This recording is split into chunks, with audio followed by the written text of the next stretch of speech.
All right, you guys, you know what it is. This episode 37 of War Stories. And without further ado, I'm going to get straight to it. So check it out, you guys. I know it's been a minute since I dropped an episode on War Stories and Inner Demons. I just dropped in Inner Demons, but, these last couple weeks, it is what it is. But, what I want to say is, so I've done a couple of lives, and through those lives or through some of the comments, a lot of you have been asking me to drop stories about some of the things that have happened over the course of time when I was functioning in different regiments. One time I was functioning in San Francisco Regiment. Another time I was in Sonoma Regiment. Another time I was in the Monterey Regiment. And then I ended up in the Santa Clara or the San Jose Regiment. Now, I'm going to take you guys back to 1993. At the tail end of 93, the beginning of 94. There was a lot of shit that was going on at that time in the beginning of 94. In the beginning of 94, that's when I had basically the regiment was peaking at that point. Meaning, when I say peaking, I had pretty much had the regiment established and everything was up and running at its highest point at around 94 in the beginning. Now, this is around the time when I just had a shootout in Campbell with the Southsiders. Shout out to the Upstaters over there in Campbell, and it caused me to move from Campbell to San Jose. I moved over to an area on the east side of San Jose, Beecher Court. It was a little 3-bedroom house, but I was tucked away. I thought I was cool over there in the cuts, but nah, it was off of Arbor. I think the name of the street is Arbor. Anyway, there was a lot of stuff going on at that time. Operation Black Widow was still in motion. The feds were investigation mode. The streets were full of FBI agents investigating all over California, Northern California at that time. So, there was obviously people's cars were getting GPS devices put on their cars. You guys heard the story about mines. And, you had Baby Joker and his second in command. They found GPS tracking devices on their cars. And I'm sure there was others as well. So there was a lot going on.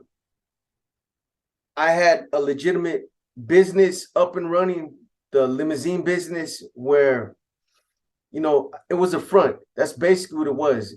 Not only for, the members that were part of the regiment as a front, meaning like, I had them employed there as employees to help their parole, to make it look like they were working legitimate jobs. So it was a front in that sense. Also in the sense of I was washing the books. I was using the criminal money to run through the business. Money laundering. So all the criminal money, the dirty money, the money that came from slinging methamphetamine, slinging all the drugs that we were moving at that time. Crystal, ecstasy, heroin, crack, weed, coke. I mean, I was networking with a lot of different individuals at that time, and there were some active regiments out there, and we were all kind of tied into each other. Now, this is going to be a little different type of war story because, you guys are not always going to get the shoot them up, stab them up, those kind of war stories. You're going to get some that are going to be just at times out there when I was faced with adversity, when, I was faced with different types of dilemmas. That's what I consider to fall up under the war story category. So this is going to be one of them. Now, you guys are going to see what I'm talking about. Now, at that time, because Operation Black Widow was going on, so when I moved to Beecher Court, there was a disc that I had got from leadership. I'm just going to say leadership. There's a lot of names that, even though they're already been put out there, they've already been dropped. And a lot of this stuff is in police reports. I'm just not going to mention a lot of names. I'm sure there's a lot of people that don't want their names mentioned. So I have an abundance of respect for these individuals because I'm sure they don't want to be mentioned on YouTube. I'm not going to mention their names. I'm just going to say that I got a disc from leadership. And basically on this disc, there was 1,956 pages of information, sensitive information about everything from investigations, SSU investigations, Pelican Bay memorandums, Corcoran memorandums, SSU investigations on the streets, individuals that were cooperating, active witness list, debriefing reports, pictures. There was a lot of information on there that people were giving up about me directly.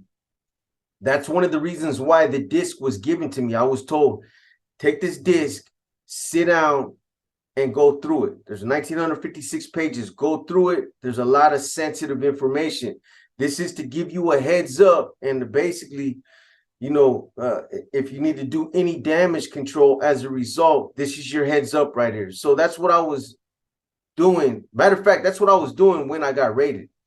That disc was still in my hard drive. So anyway, I get the disc and I'm going through it, and some of it was heartbreaking. I'm not gonna lie to you. They say some of the closest individuals turn on you, and it's fucked up, because I know it's kind of, it might sound kind of funny, man, but it just seems like, some individuals, when they get caught up and they have to do what they have to do for themselves or for the situation that they're in, maybe to make it better or whatever, there's some things that just don't need to be said, or there's some people that just, you don't need to mention those people, especially if you guys were real tight. It's heartbreaking. If you got a homeboy that's real close to you, and, I can understand somebody gets caught and they decide that they're done and they start cooperating. It's never going to be okay to cooperate. It's never going to be allowable. People are always going to frown on it. It's bad business. I get that. What I'm trying to say, though, is when somebody gets put in that situation, those that they were the closest to, it would seem like they would still try to protect them on some level by not mentioning them, by just leaving stuff out,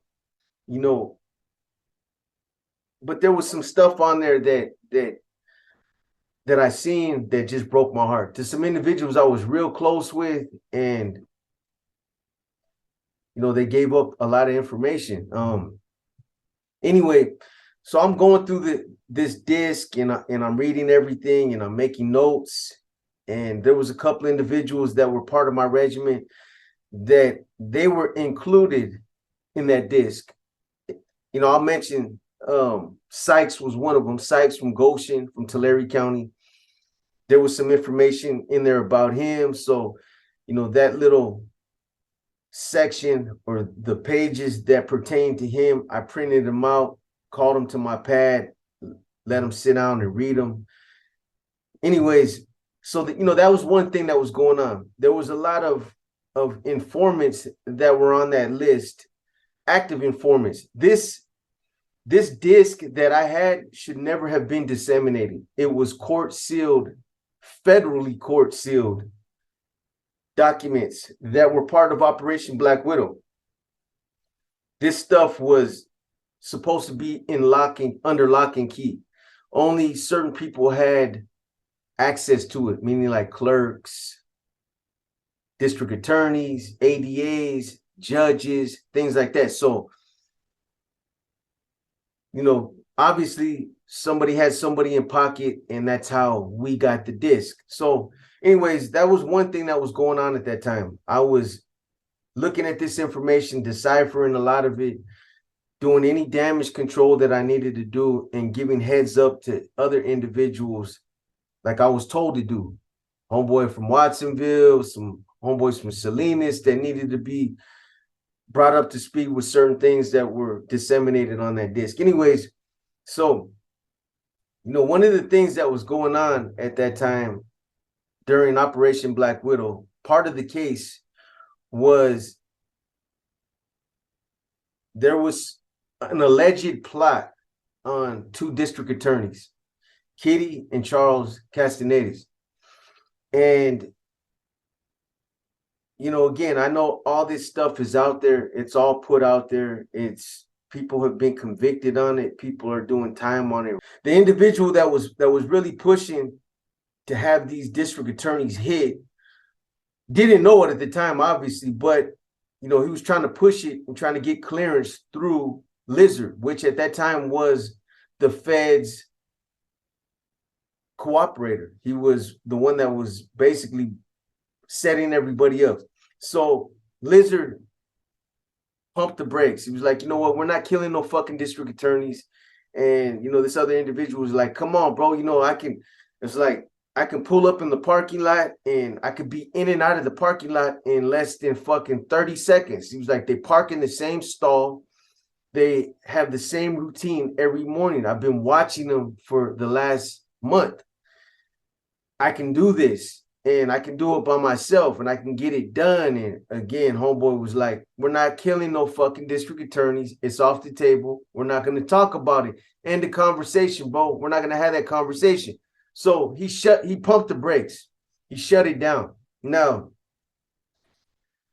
keep in mind, you know, I'm out there. I've been bounced around since the mid 90s. I've been bounced around through different regiments: Sonoma, Monterey, San Francisco, East Oakland, the Bay Area, and then Santa Clara County. So I've been bounced around, not by accident, but by design. Leadership sent me to different areas to either break new ground, build regiments, or to put regiments that were at one time up and running back together. That's what I was doing. I had gotten good at it, and that's why I was always the go-to guy to, hey, let's send B over there. We're going to have him do this. We're going to have him, you know, we're going to have B go over there and contact these guys. We're going to have B go. So I was doing a lot of the running. At one time, me and Smokey were doing a lot of the running. Smokey from Salinas.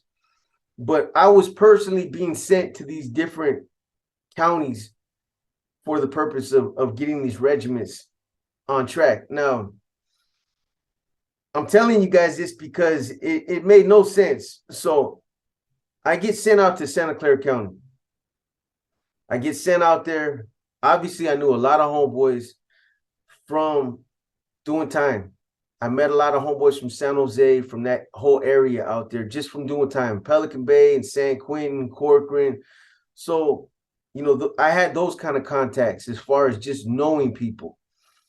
However, I'd never lived in San Jose, so I didn't have any kind of contacts out there, any kind of resources. When I was told to relocate to Santa Clara County, I was living in Ukiah at that time. I was living up there with Vicky, and this was in 93. I paroled from Corcoran. I got out, and basically everybody that my channels were either gone, they locked it up, they were in bad standings, or they had been stripped. My last channel at that time was Conejo, Rabbit, from Sacramento, James Perez. Now, he was, at one time, he was my padrino. This is back before they changed the titles of the regimental commanders. I was an underboss at that time. Conejo was my padrino. So he got caught up doing some shit with some money, and he was stripped. So I go through Corcoran, and I'll talk about this later, but I go through Corcoran, and I have to strip Carlitos. That's a war story by itself. I'll talk about that later. I had to strip Carlitos and reappoint an RC to basically oversee Corcoran. And Carlitos had been an RC over there in Corcoran for like, man, I want to say at least somewhere between 5 and 8 years, a long ass time. So that wasn't no easy task. I went over there with directives to do that, but I was looked at as the enemy, as the bad guy by a lot of fucking C's, including Sombras and a lot of other cats that just had big mouths that wanted to involve themselves. Anyways, so, you know, my point is like I was doing everything that I was supposed to do. I was running around, running crazy. At anytime they had something they needed me to do, run up here to Sacramento, run here to the valley, go over here, relocate over there. I was answering that call. Every time I was sent somewhere, I had to, if I was in a relationship, hey, we got to pack it up, fucking haul our shit. We got to go over here. So I hate Santa Clara County. And at that time, like I said, I didn't have no resources, fucking Gizmo. I didn't have no resources. I didn't have nothing set up. But because I knew a lot of homeboys, eventually I would run into cats and I would get help out there from different people that knew where other people were. And eventually it just, doing all the grunt work and being out there in the field, I was able to find everybody and get that regiment back up and running. Now, I started from scratch. Within a 6-month period, I was able to get somewhere between, I want to say, 18 to 26 members that were functioning in my regiment. So I had recruited all these individuals to work with me. They all agreed to work with me. That was another task in itself because nobody wanted to fuck around with anybody. The C's that were out there at that time were all fucking people over. Bad Boy. You had Bad Boy, you had Lencho, and then you had Huicho. And they were burning people and they were doing it using the NF name. And that's how they were getting away with it. But a lot of people, because they were doing that, a lot of people didn't want to fuck with me. When I got out there, they were like, nah, another fucking C, I'm not going to front him no dope, or we're not going to work with him. Look what happened with Bad Boy. Look what happened with Huicho, and look what happened with Chico. And so that was hard in itself to get that many individuals to work with me. But I did. I got somewhere close to 26 that were functioning under me. So that was one part of it. I had managed to get the limousine business up and running. I partnered up with another cat that had the resources to make it happen. We combined our resources. We did it together. So we got the limousine business up and running, and that was another major accomplishment. A lot of guys go up to Pelican Bay, or they go to Corcoran, or they're wherever they're at in prison, and they get exposed to different levels of schooling. Glesha. They get put up on street activities, and they're told how to do different things and how this works and how that works and why this is, this is advised, or why this right here is beneficial. They get the schooling on it and they get the game on it, but applying it is a whole different thing. A lot of guys don't know how to actually apply it. And I'm not over here tooting my horn or decorate my own tree, but I was one of those C's that was able to take that schooling and take the things that I absorbed and apply it. I went out there and established a legitimate business. I went out there and established the regiment. I established a chain of command. I went out there and utilized resources. I utilized some of the bigger street gangs to combat a lot of the problem issues that we were having on the streets with the upstaters. There was a lot of things that I was doing based on the things that I was schooled on. Now, the reason why I'm telling you guys is because, so I get all this up and running out there. Everything's going good. We're working with the cartel out there. I get exposed to an individual that had a shitload of dope, and we're dropping like 30 pounds a month between just my regiment alone. That doesn't count with what Watsonville was doing when we were networking with them. We were networking with San Francisco, San Jose. We were networking with Salinas. So cumulatively, that shit added up. That shit added up.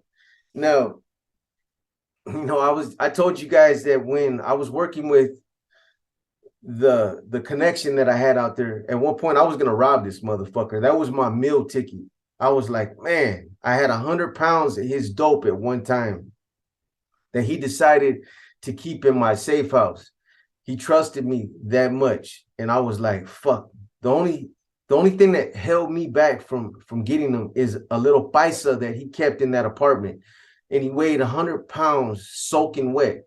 That little dude, I could have just suffocated that little motherfucker. It would have been that easy. I mean, 100 pounds at nine racks each.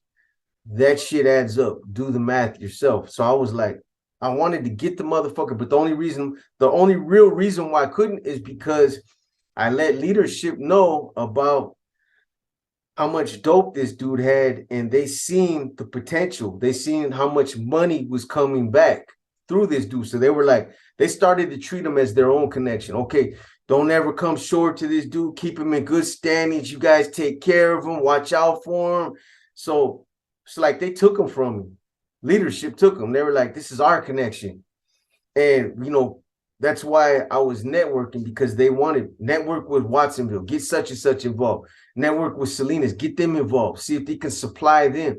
Network with Frisco, let's supply them over there. Let's get some of that crack over here, and that's what we were doing. So all these things are happening out there. All these things are happening. The only downfall I had myself that was self-inflicted was the shootout that I had with the Sureños that kind of got an investigation started. The feds were already on me because of Operation Black Widow. Now, I don't know if those GPS tracking devices would have got slapped on my cars, whether I would have got in that shootout or not. I believe so, because aside from that, I was also involved in a major counterfeiting operation that I had going on in Santa Clara County. And I seen the reports on that shit. There was some cat named Steve Day or something like that out of the Secret Service that had an investigation on me for counterfeiting hundreds of thousands of dollars worth of counterfeit. We were moving that shit like it was water, straight up. I mean, we were selling it to everybody. I was selling, I think it was like $1,000 for $600 real cash. The quality of that shit was so good at that time that it passed the pen test. It was printed on real paper, real paper. The quality of the ink and the quality of the equipment that we were using was so good that as soon as somebody seen that money, they were like, bro, let me get some of that. You know what I mean? I want to buy some of that shit from you. Let me buy some more. I couldn't print it out fast enough. It took a while to print it, to put it in templates and flip it and then retape it and flip it again and do it just right and reprint them. So anyway, all these things were going on, and those were the only two things that I did that were self-inflicted. Now, at one point, again, I'm not going to mention no names, just out of respect for these individuals. I got a lot of love and respect for them still to this day. It doesn't matter. It doesn't matter. None of those politics matter to me. Like I said, man, there's some individuals that I used to fuck with in the field, and those relationships are still what they were then today. They're still what they are today that they were back then. Because when you're involved with somebody like that out there in the streets, and you've been in some life and death situations with individuals, you were out there running around in the gutter, in the fucking trenches with some of these cats. These little politics don't matter, man. You've been with somebody that you can put their life in your hands, and you put your life in their hands, and every time you've come through, those are the type of relationships. Can't nothing break that. Not no fucking silly ass prison politics. That shit's, it's about life and death. Anyway, so my point is all this is going on. Out there, doing everything that's expected of me. And then I get a directive from leadership to meet with somebody from the Salinas Regiment. I have no idea what the meeting is about. All I know is that I knew it had something to do with something serious because of the way I was advised and just how everything came together. Just put it like that. So the day that I ended up meeting with this individual, I find out that I'm supposed to participate with this individual in a special assignment. Let me just put it like that. I couldn't understand. It didn't make no sense to me why somebody that's a regimental commander that's out there, basically the one that's pretty much is the one that's got everything together. I was the one holding everything together out there, making everything happen. Why would you want to take me out the mix instead of having somebody else? Now, I don't want you guys to take this out of context, because when it comes to sacrifices, when it comes to putting in work, fucking I understand. I've done it time and time again, and I've never said nothing about it. When my name was called, I was there front and center, never asked no questions. I was there hungry, ready to do it, whatever it was. I didn't give a fuck. I signed up, I'm game. But in this situation, it just didn't make no sense. I couldn't understand the logic. Why would you have your regimental commander, somebody that has been a go-to guy out there, that obviously has done a lot out there? Why would you want to take him out the mix or put him in a position where, I knew eventually I was going to get told on, or eventually something was going to happen where I was going to get caught up. Nobody ever makes it that long anymore. Somebody tells, or law enforcement, or just the technology, we're up against too much out there. So I knew it was coming, but this was going to put me on the fucking fast track. Definitely. So I had this conversation with this individual. Luckily, I knew this guy real good, and I was like, fuck it, bro. You know what I'm saying? What can I say? I can't say no. So I'm like, okay, we made our arrangements. We talked about what we needed to talk about, and that was that. So all I could do at that point is continue doing what I'm doing until the time came to where that needed to be taken care of, and then it was go time. So, that stressed me out right there, though. It stressed me out. That right there is what caused me to start using again. And I know it's a cop out, but I'm being honest.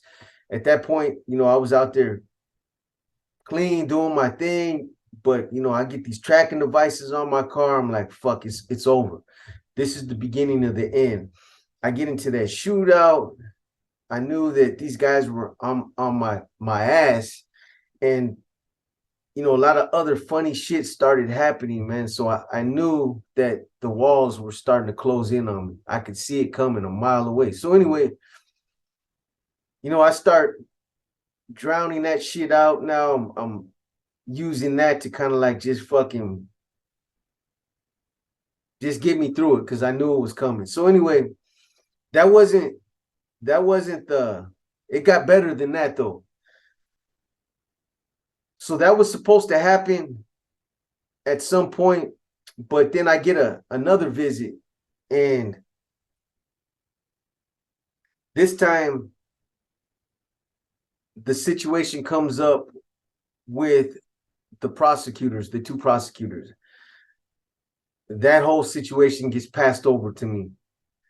That, basically that fell apart at one time. It was something that was going to happen, but it didn't, for reasons that everybody knew that it didn't happen.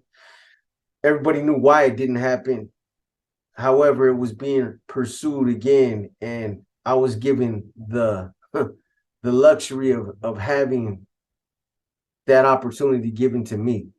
So now I was really fucking stressed out. I was like, I don't understand that. Is somebody just trying to sabotage me? Why it just seemed reckless. Like, and this is, to be honest with you guys, this was a story that I really struggled with whether or not I should talk about it. And I thought about, if I did, how I was going to talk about it.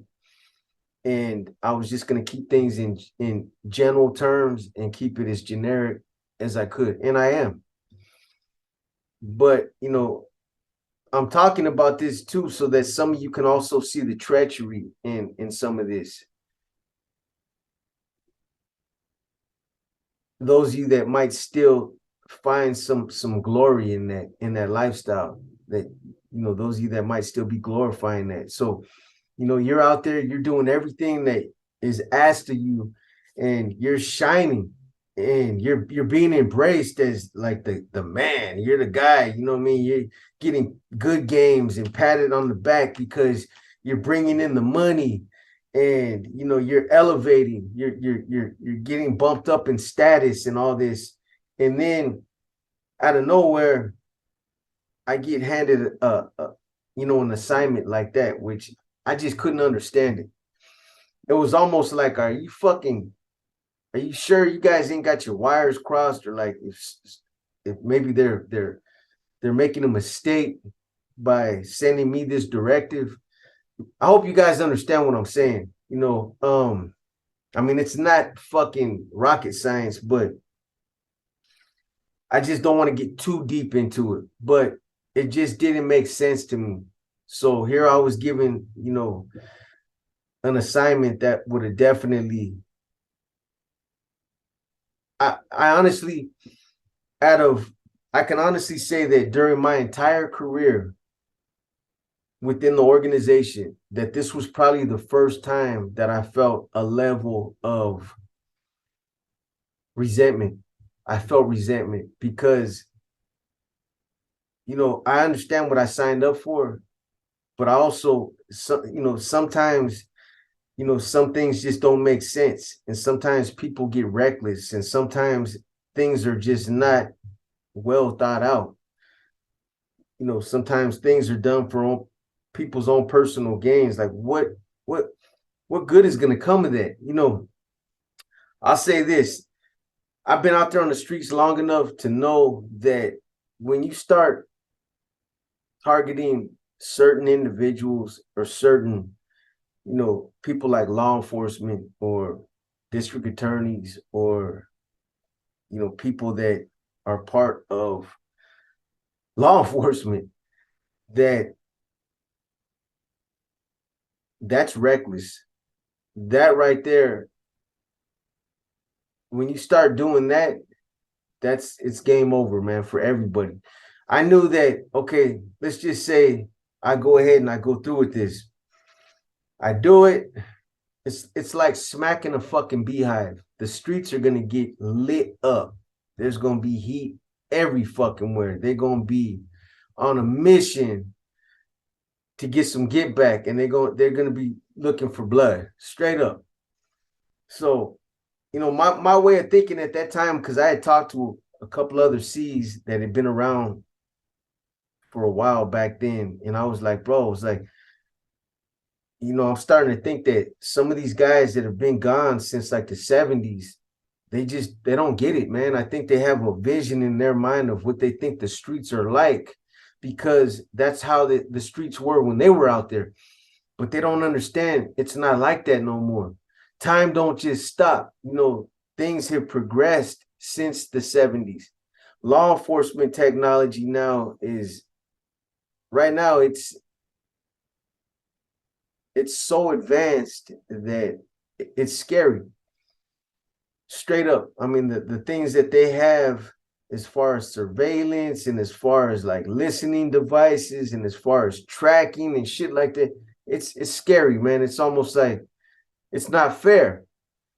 But anyway, I know that this was a little different. Like I said, to me, this constitutes a war story. It's some adversity that I was put up against out there. And I just wanted to show you guys how fucked up the game had got out there at that time. You know, there's no hate. I'm not spewing no hate.